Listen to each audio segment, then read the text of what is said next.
ఈరోజు దేవుని వాగ్దానం మార్కు సువార్త 10వ అధ్యాయం 27వ వచనం. దేవునికి సమస్తము సాధ్యమే. నా ప్రియ సహోదరి సహోదరులారా, దేవుడు ఈరోజు మీతో వాగ్దానం చేస్తూ ఉన్నాడు. దేవునికి సమస్తము సాధ్యమే.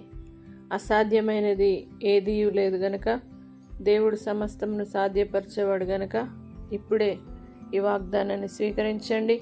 దేవునికి సమస్తము సాధ్యమే. దేవుడు అద్భుతాలు చేసేవాడు, సమస్తమును సాధ్యపరిచేవాడు గనుక మీ సమస్యను దేవుడు తొలగించి సమస్తమును సాధ్యపరచునుగాక. ప్రార్థన. పరిశుద్ధుడా, నమ్మదగిన దేవా, నీ కృతజ్ఞతాస్తుతులు నాయన. దేవా, మీకు సమస్తము సాధ్యమే అని దేవాని స్తోత్రం ఇస్తూ తెలియజేసిన మా సర్వశక్తి గల దేవా, ఇప్పుడే ప్రతి ఒక్కరూ సాధ్యపరిచే విశ్వాసముతో ప్రార్థన చేయుదురుగాక. అలాంటి నీ కృపనిచ్చి వారి జీవితంలో గొప్ప కార్యమును జరిగించి సమస్తమును సాధ్యపరిచి వారి జీవితంలో విజయమును అనుగ్రహించమని యేసు పరిశుద్ధ నామమును బట్టి అడిగి వేడుకుంటున్నాము తండ్రి. ఆమేన్. దేవుడు మిమ్మను దీవించునుగాక. ఆమేన్.